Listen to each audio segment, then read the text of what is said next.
Bismillahirrahmanirrahim. Assalamualaikum warahmatullahi wabarakatuh.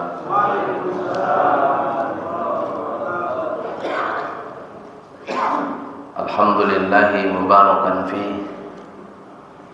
Asyhadu an la ilaha illallah wahdahu la syarikalah.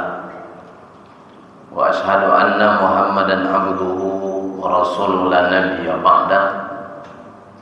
Subhanaka la ilma lana illa ma 'allamtana innaka antal alimul hakim.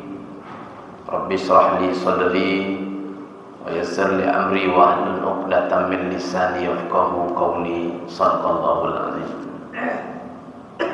Kami hormati pengurus masjid, imam masjid, alim ulama, candi pandai, tokoh masyarakat, Bapak Ibu jamaah maghrib yang berbahagia. Kembali kita bersyukur kepada Allah dengan ucapan Alhamdulillah. Malam ini Allah masih memberikan kita nikmat kesehatan, nikmat iman, serta hidayah Allah, sehingga kita masih bisa untuk datang ke rumah Allah tanpa ada gangguan satupun. Berbeda dengan saudara kita hari ini di negeri Palestina, muazin tidak lagi azan di dalam masjid karena masjid mereka runtuh dibombardir oleh kaum Zionis Israel. Namun muazinnya masih tetap mengumandangkan azan walaupun diruntuhan masjid mereka. Tentu tidak ada yang bisa kuucapkan rasa syukur hari ini tanpa ada gangguan beribadah kecuali ucapan alhamdulillahirabbil alamin. Kemudian salawat dan salam Allahumma sholli ala sayyidina Muhammad wa ala ali sayyidina Muhammad.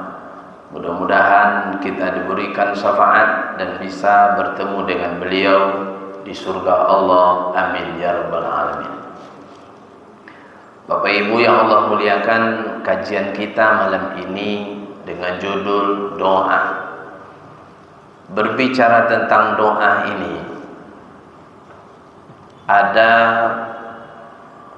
pengurus wirid menelpon kami, tapi bukan di masjid ini. Ustaz, nanti tolong ceramah di musolah kami, kajiannya tentang doa. Apa masalahnya Pak, kata kami. Apa Ustaz, katanya. Imam di masjid kami itu kalau berdoa lama, katanya.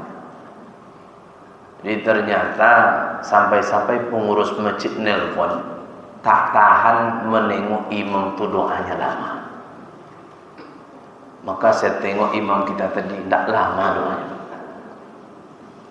Kan ada di masjid-masjid itu imamnya doa lama.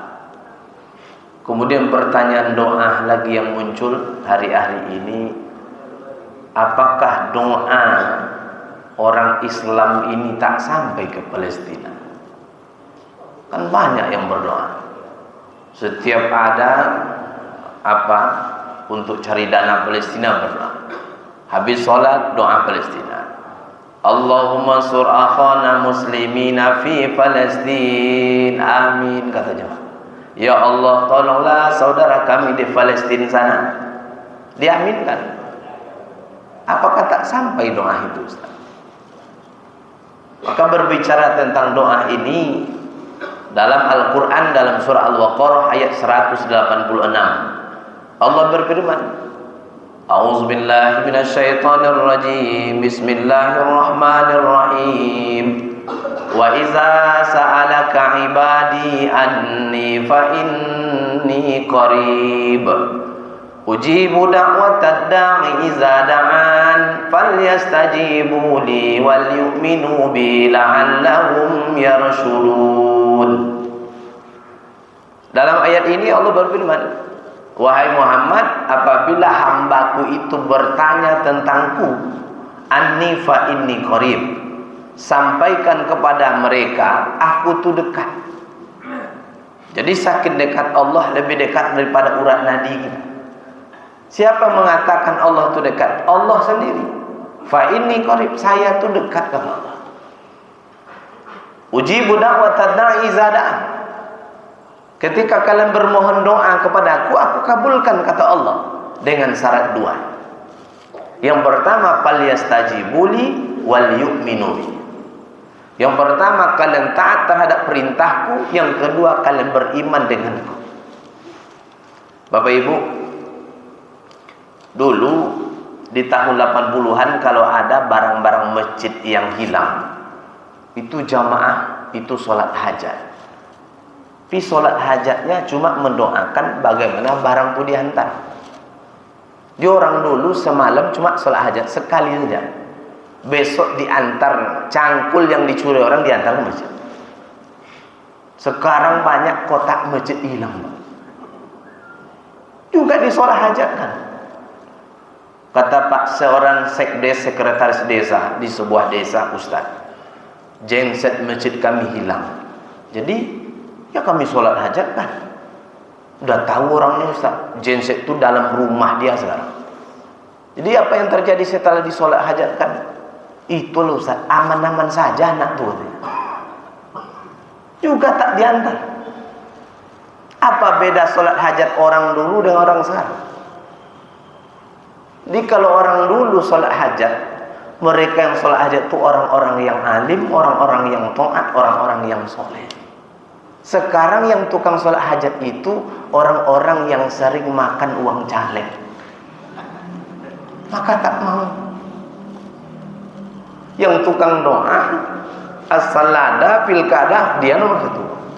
Manipiro. Itu yang tukang sholat hajat. Allah katakan tadi, ujibu da'wat tada'i izada'an. Kalau kalian bermohon, aku kabulkan. Allah sudah berjanji. Jadi Ustaz, apa penyebab doa saya itu belum Allah ijabah Ustaz? 2 tahun saya minta doa, lariskan dagangku di Allah. Kenapa juga belum laris? Saya berdoa anak saya narkoba Ustaz, tapi juga masih parah, makin parah Ustaz. Apa yang terjadi? Maka syarat doa itu kata Allah, falyastajibuli. Hendaklah kalian pertama taat kalian dulu perintah Allah. Karena hari ini banyak orang yang merasa perintah Allah itu sudah Ustaz, kami sudah sholat, kami sudah puasa, kami sudah mengaji. Yang perintah Allah itu ya. Yang perintah Allah yang lain sudahkah kita lakukan? Istri kita sudahkah sempurna menutup auratnya? Menutup aurat itu kewajiban dan perintah Allah. Solatnya sudah, baca Quran tak pernah henti, solat duha tak pernah tinggal, tapi giliran nutup aurat belum sempurna melaksanakan perintah Allah. Maka yang kita renungkan ketika doa belum ijabah oleh Allah, yang kita renungkan mana lagi perintah Allah yang belum saya laksanakan. Karena umat hari ini yang merasa perintah Allah hanya solat, puasa, zakat, haji. Perintah Allah yang lain banyak. Kita diperintahkan oleh Allah untuk melakukan perbuatan adil. Sudahkah adil kita? Adil ketika pembagian harta warisan. Ketika selalu sudah, maaf cakap, kalau orang sudah nampak duit tuh Pak, apalagi dengan M-an, miliaran, orang lupa dengan Allah. Yang penting untuk saya dulu, adik belakangan lah. Kita berdoa, minta doa ijabah, tapi belum seluruh perintah Allah yang kita lakukan. Apalagi selain perintah Allah itu sholat masih banyak. Allah memerintahkan kita berbakti dengan orang tua kita. Sudahkah kesempurnaan bakti kita dengan mak dan ayah kita? Padahal kita juga berdoa. Dan perintah Allah berbakti itu sesuai dengan perintah Allah dalam Al-Quran.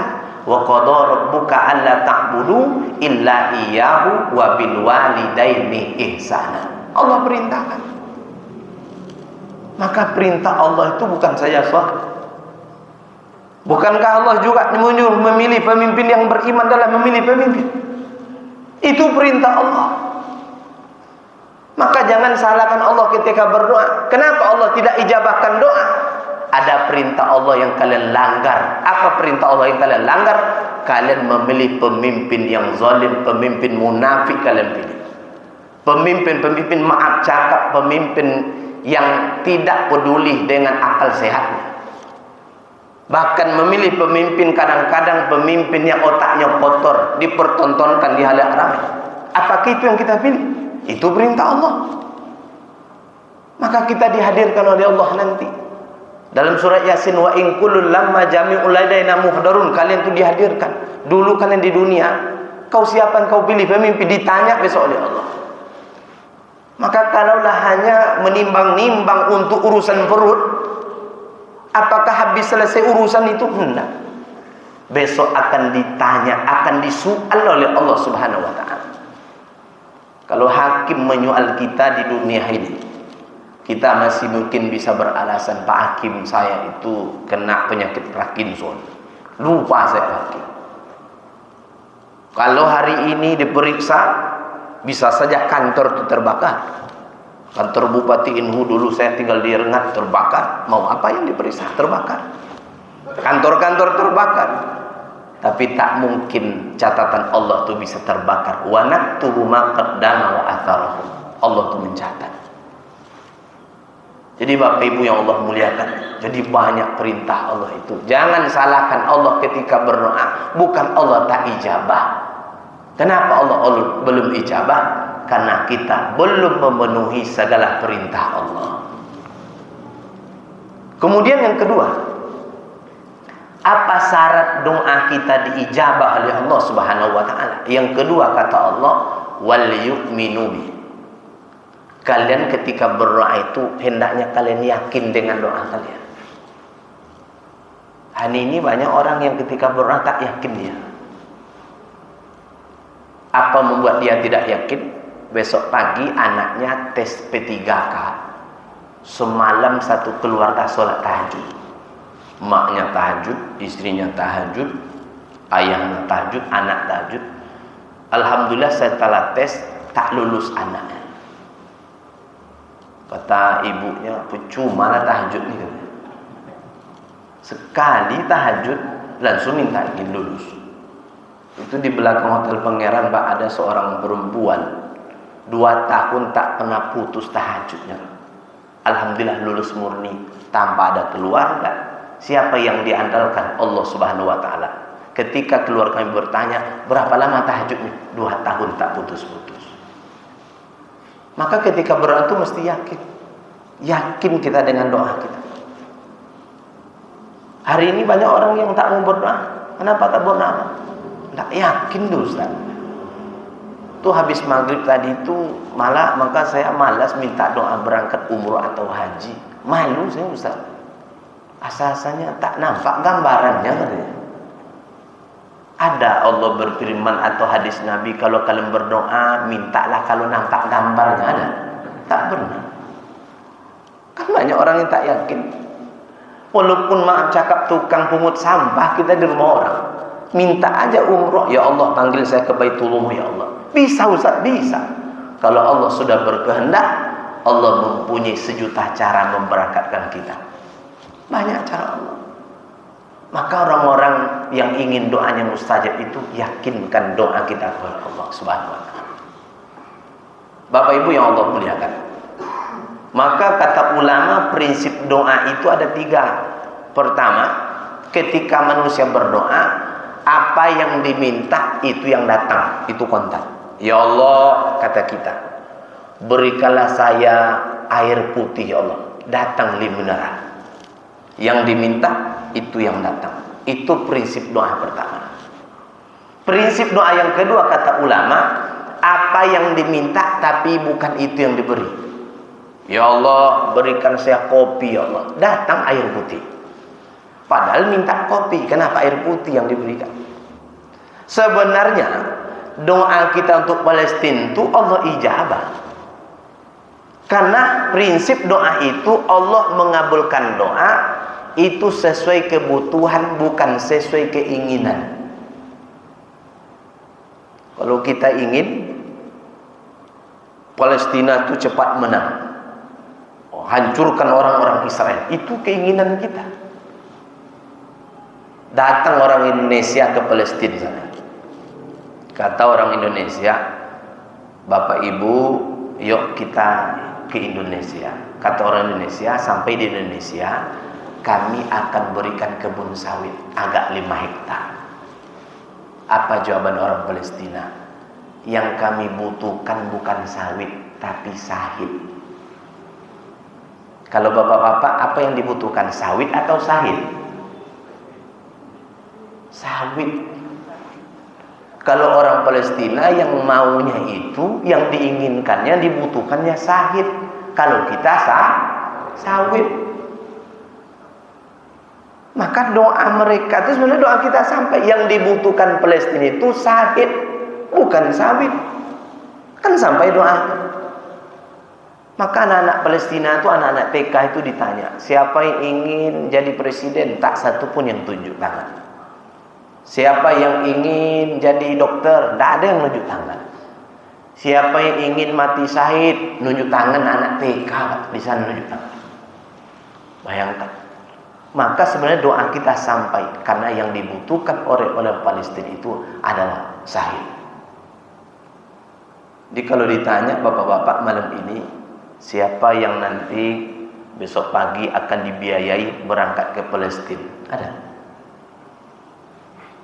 Mungkin banyak beralasan tak bisa, Ustaz. Ambo nak bisa nak makan lontong tiap hari itu tak bisa.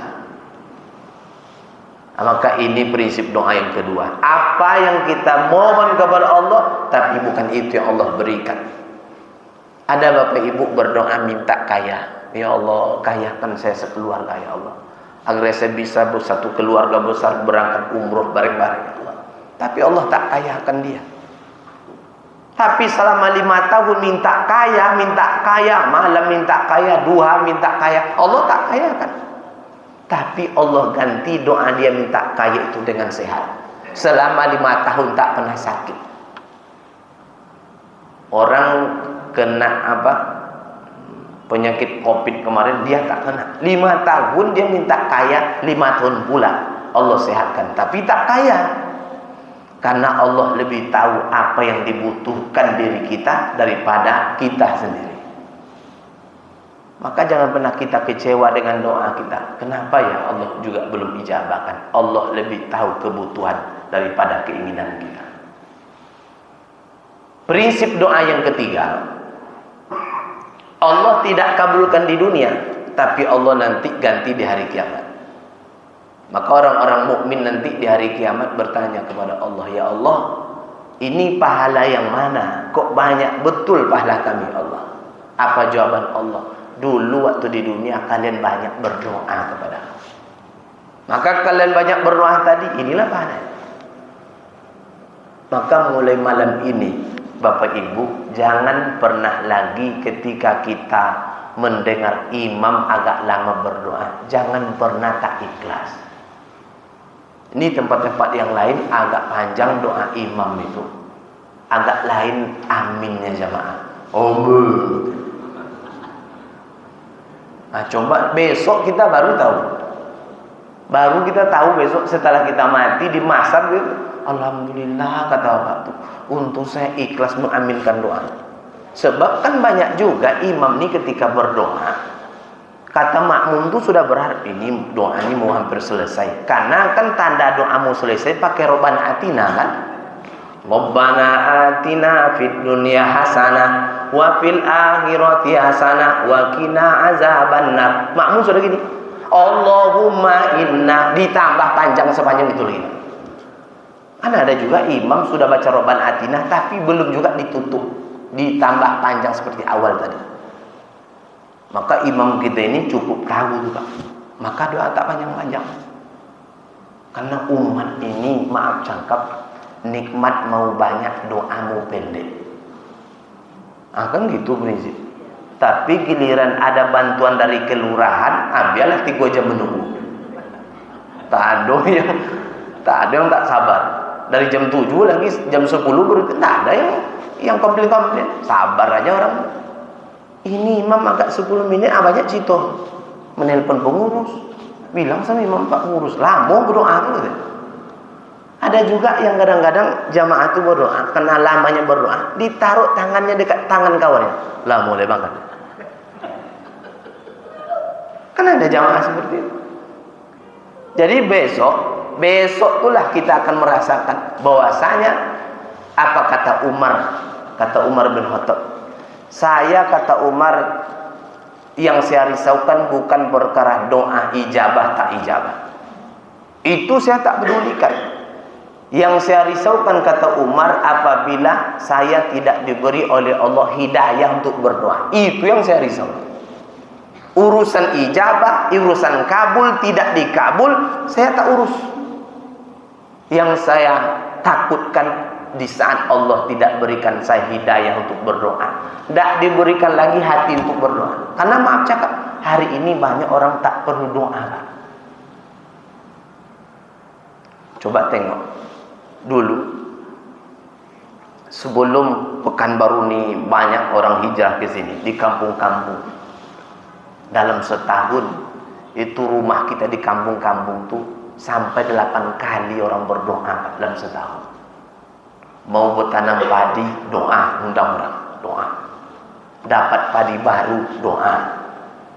Masuk anak pesantren, doa. Merantau anak ke Malaysia, doa. Hamil anak 7 bulan, doa. Menikah anak, doa. Mau masuk bulan puasa, doa. Kalau dihitung 8 kali di rumah itu setahun berdoa. Begitulah hebatnya orang dulu. Maka rahmat Allah itu turun. Sekarang dalam setahun kadang tak ada orang dalam rumah itu berdoa. Ini yang menyebabkan banyak hari duyan itu tak manis lah. Kan banyak duyan yang hambar kan, dicabut oleh Allah rasa manis. Saya di belakang rumah ada durian montong. Ketika dibuka tak manis, saya kasihlah gula putih 1 kilo. Berbuah tahun besok juga tak manis. Akhirnya saya tebanglah durian montong. Begitulah Allah yang memberikan. Jadi ketika kita berdoa itu mesti kita harus yakin dengan doa yang kita minta kepada Allah. Datanglah seorang perempuan kepada Nabi Musa. Wahai Nabiullah Musa, doakan saya agar saya punya keturunan. Akhirnya Nabi Musa berdoa, ya Allah, ada seorang ibu yang datang kepadaku, dia minta keturunan. Apa jawaban Allah? Wahai Musa, sampaikan kepada ibu itu takdirnya tak punya anak. Apakah ibu tadi menyalahkan Nabi Musa? Enggak. Menyalahkan Allah? Enggak. Walaupun sudah ada jawaban dari Allah, takdirnya tak punya anak, ibu tadi masih berdoa di tengah malam, ya Allah berikan saya keturunan. Walaupun sudah ada jawaban Allah.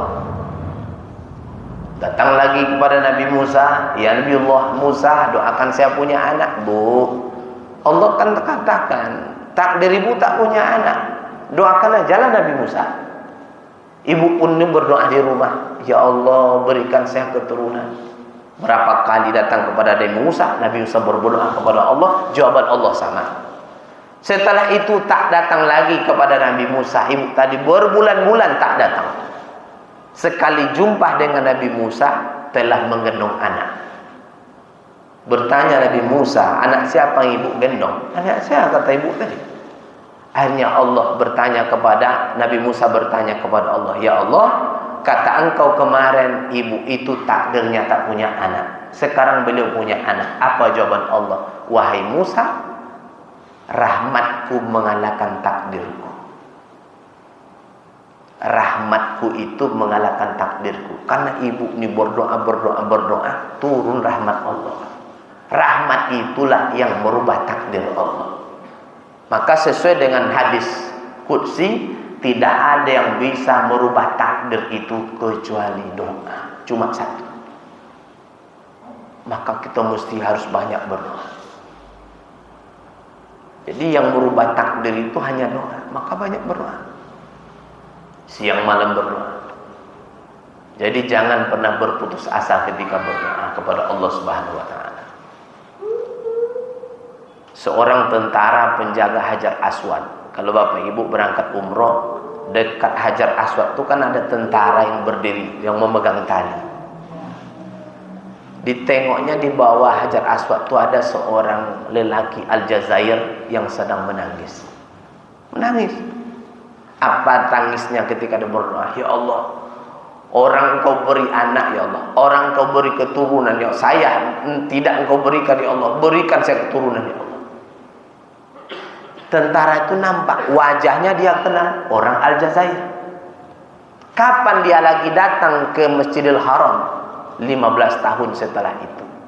Ternyata tentara yang juga dulu bertugas pada waktu yang sama, juga dia bertugas waktu datang yang kedua kalinya orang Aljazair itu ke Masjidil Haram. Doanya sudah berbeda. Dulu yang dimintanya, berikan saya anak ya Allah. Nangis-nangis dia. Sekarang doanya beda. Apa doanya? Ya Allah, cabutlah nyawa anakku ya Allah, yang telah mempermalukanku ya Allah, cabutlah nyawanya Allah. Ditengok tentara itu, ini bapak yang dulu nih kan, karena masih teringat 15 tahun yang silam. Turun dari tempat dia menjaga Hajar Aswad itu, diambilnya bapak tadi, bawa ke tepi. Pak, dulu kan pernah bapak juga berat di sini minta anak dulu. Iya kan? Saya masih kenal dengan bapak, saya tak lupa wajah bapak. Tapi kok berbeda dengan doa bapak dulu dengan sekarang? Dulu bapak minta anak, telah diberikan anak, iya. Sekarang kenapa bapak meminta agar dicabut dulu anak bapak? Menangis dia, karena anak saya itu membuat saya malu. Disuruh tentara tadi istighfar pak. Ini depan multazam, bapak istighfar kepada Allah, bertaubat kepada Allah, doakan anak bapak yang baik-baik. Didoakan anaknya di depan Ka'bah, berdoa. Pada jam yang sama tentu berbeda. Antara jam di Saudi dengan Aljazair berbeda. Ketika dia berdoa, pada waktu itu pula lah anaknya pun di Aljazair pertama kali masuk ke masjid, yang mungkin sudah bertahun-tahun tak ke masjid. Maka doa siapa yang mustajab itu Ustaz?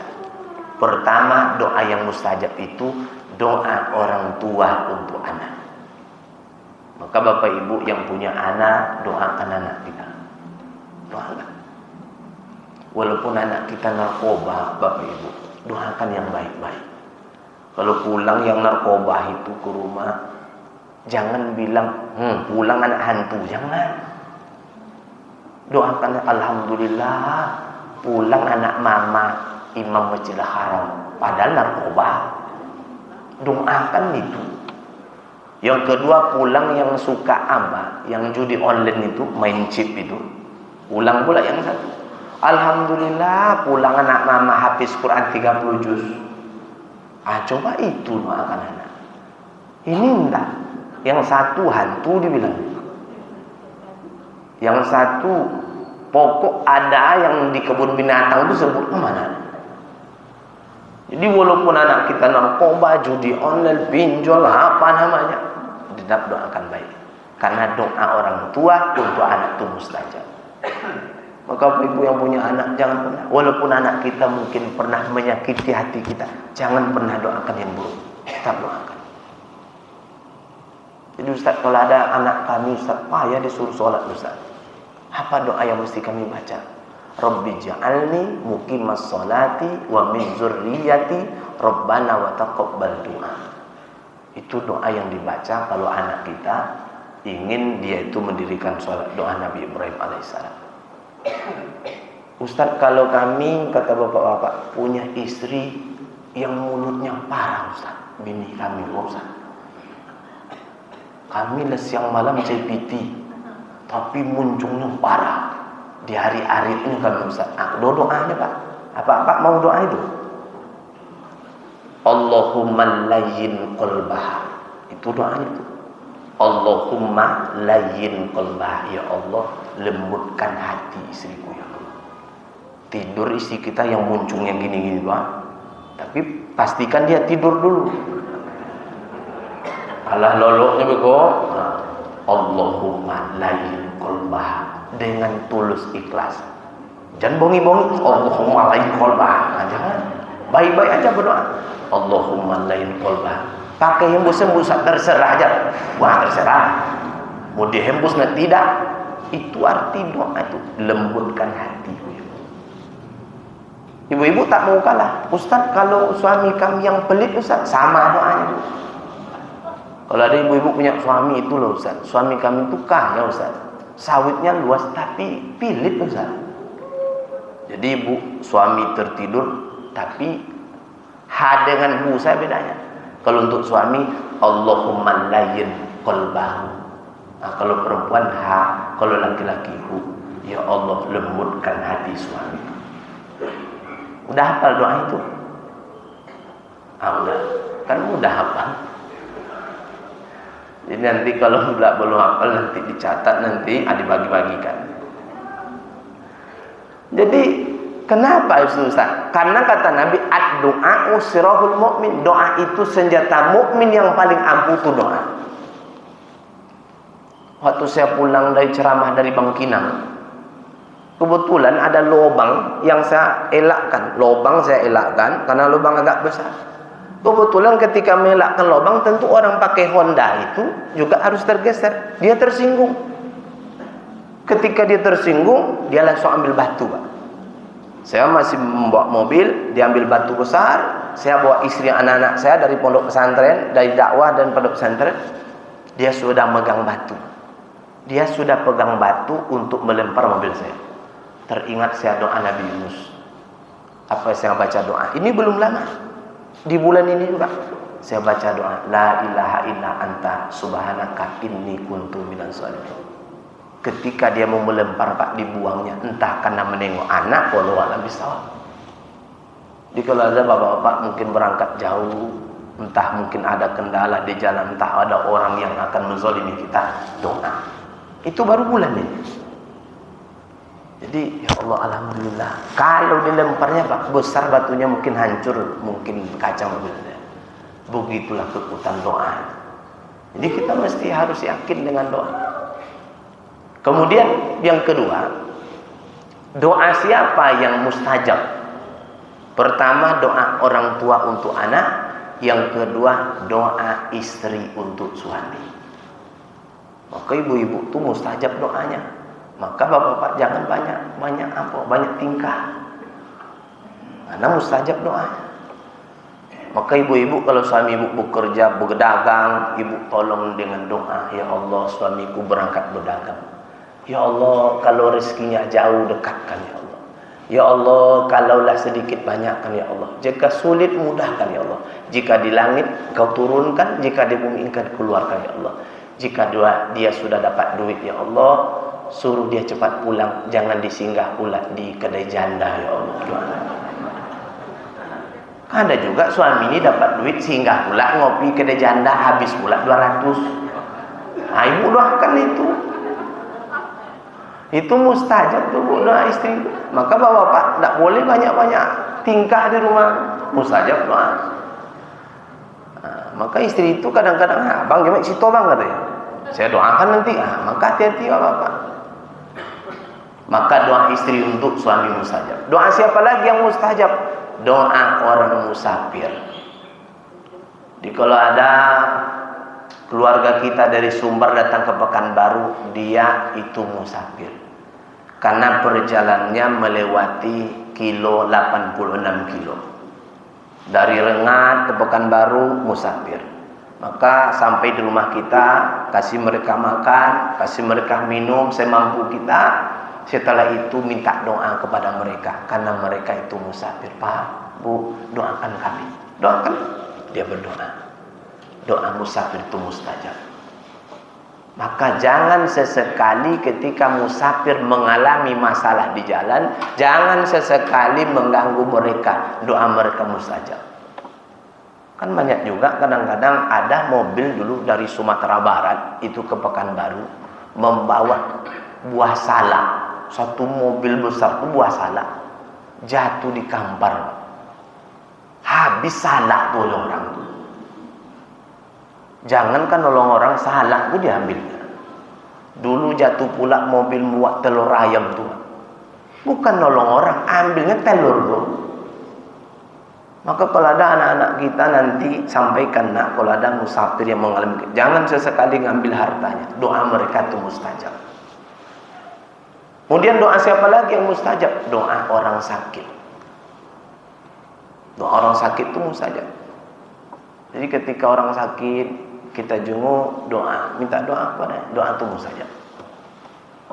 Bapak Ibu yang Allah muliakan, kemudian ada tempat-tempat mustajab berdoa. Kalau Bapak Ibu tak sempat, mungkin belum dapat kemampuan berangkat umroh, berdoa di Raudhah, berdoa di Multazam, Bukit Soba, Bukit Marwah, karena belum mampu, belum cukup duit. Ada tempat di tempat kami mustajab tempat doa Ustaz? Ada. Kapan Ustaz?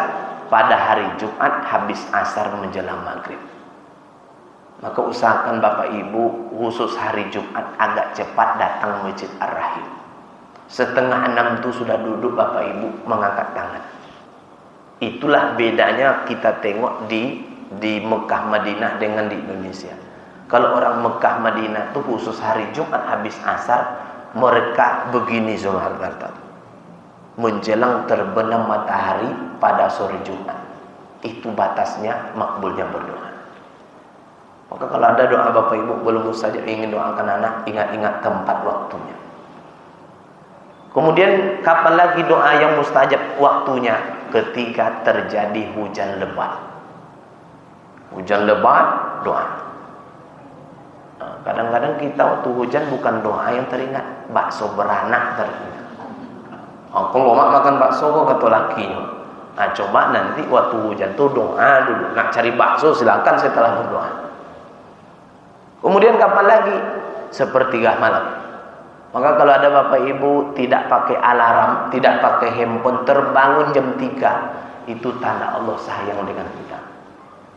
Karena ada juga orang yang bangun 3 alarm handphone membangunkannya. Seluruhnya dimatikan. Bunyi handphone dimatikan pula, tidur lagi. Bunyi handphone dimatikan, tidur lagi. Maka itu tempat-tempat mustajab ketika kita berdoa. Kemudian Bapak Ibu yang Allah muliakan, jika ada doa kita belum mustajab, ternyata Rasulullah sallallahu alaihi wasallam memberikan kunci. Qala Rasulullah sallallahu alaihi wasallam, kata Nabi dalam hadisnya, man arada an tastujaba da'watahu an tuksaba qurbatan falyufarid an mu'sarid. Kata Nabi, barang siapa yang ingin doanya mustajab, di Bapak ada bisnis, berjualan, ingin laris dagangan itu, kita berdoa, ya Allah lariskan dagangan. Kemudian anak ingin masuk bekerja, kan kita berdoa, lulus anak saya ya Allah di perusahaan itu ya Allah. Kita berdoa. Apalagi doa kita, minta sehat kita. Kan banyak doa kita. Bapak Ibu hadir malam ini pasti berbeda-beda doa kita. Apa kunci yang diberikan Nabi? Man aroda an tustujaba da'watahu, barang siapa yang ingin doanya mustajab, kuncinya kata Nabi, falyufarrid an mu'sarid, banyak-banyak melepaskan sulit orang. Tapi kalau ada Bapak Ibu punya doa belum terkabul, kuncinya banyak-banyak melepaskan sulit orang. Sesuai dengan kemampuan kita. Ustaz, saya tidak bisa nolong orang Ustaz dengan duit kami aja kurang. Dengan apa kita bisa lepas sulit orang? Datang cepat ke masjid. Yang mungkin bisa lepas sulit orang dengan tenaga, mungkin bisa kita membersihkan WC masjid, lepaskan sulit orang. Apalagi ketika kita punya kendaraan bawa orang numpang, ketika kita punya payung, hari hujan kasih orang payung. Pokok apapun yang bisa kita lepaskan sulit orang, lepaskan. Apalagi melepaskan kesulitan keluarga kita yang paling dekat. Kalau umpamanya bapak-bapak ingin doa mustajab, lepaskan kesulitan istri. Dengan apa Ustaz? Belanja sudah kami kasih duit. Tolong pekerjaan rumah tangga. Bapak ingin doa mustajab, lepaskan sulit istri kita. Istri kita masak, mencuci, dia ngurus anak dia. Nah bapak-bapak setidaknya tolong menjemur pakaian. Ada bapak-bapak mau jemur pakaian Pak? Jadi kalau malu kan kadang ada juga yang malu kan. Malu saya Ustaz nampak oleh tetangga dipotohnya nanti kan. Maka kalau ada bapak-bapak yang agak malu jemur kain, ditakut dipoto tetangga, jemurlah kain jam 4 subuh. Tak kenapa orang. Matikan lampu belakang aja belum. Kan ada juga kadang-kadang bapak hilang martabat saya tuh Ustaz kalau jemur-jemur kain. Nah, kan ada. Nabi Muhammad tak hilang kemuliaannya, ditolongnya istrinya bekerja rumah tangga. Ibu-ibu juga kayak gitu. Kalau ibu-ibu ingin doa ibu mustajab, lepaskan kesulitan suami. Apa kesulitan suami? Suami kita itu capek, Bu. Pulang bekerja, tolong basuh kakinya. Kaki suami kita itu cuci. Nah, ibu-ibu ada yang bisa? Maka besok pagi praktekkanlah. Assalamualaikum, langsung mama dicuci ya. Insya Allah seluruh duit akan diserahkan. Yakin saya, seperti menyerahkan bendera merah putih. Aku kasadonyo kan. Karena pelayanan mantap. Kenapa suami menyonok-nyonok duit kadang-kadang di kamar dompet paling kecil? Itu karena pelayanan tak bagus. Coba nanti. Ustaz malas pula, saya Ustaz cuci kaki dia. Kalau ibu malu-malu, abang ke cucian aja. Cucian mobil langsung semprot situ. Jadi Bapak Ibu yang Allah muliakan, semakin banyak melepaskan sulit manusia, semakin banyak doa kita mustajab. Termasuk Ustaz dengan duit tak bisa nolong orang Ustaz. Dengan sambal, kami sambal pun bercukup-cukupan. Ada yang bisa nolong orang dengan suara, tolong. Mungkin ada bapak-bapak yang suaranya bagus, bilang sama Borif, dek, maghrib ini saya yang azan ya, bantu. Betulan bapak nih dulu di kampung dia lomba azan. Bisa nolong orang dengan suara tolong. Ini kadang-kadang kalau di masjid kota Pekanbaru bagus-bagus azan. Kalau di daerah-daerah Pak, na'udzubillah, nengoklah orang-orang azan, takut kita Pak.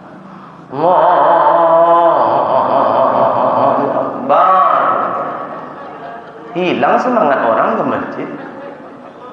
Kalau Pekanbaru kan mahasiswa, ada orang suara di kampung tuh bagus, tak pula mau azan yang bisa nyalakan orang.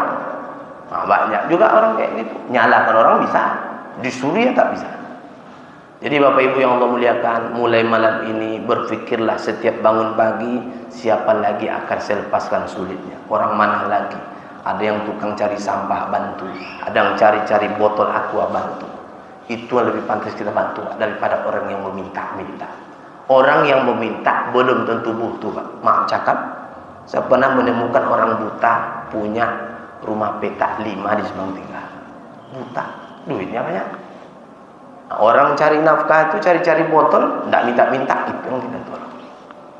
Demikian yang dapat kami sampaikan. Mohon maaf. Wassalamualaikum warahmatullahi wabarakatuh.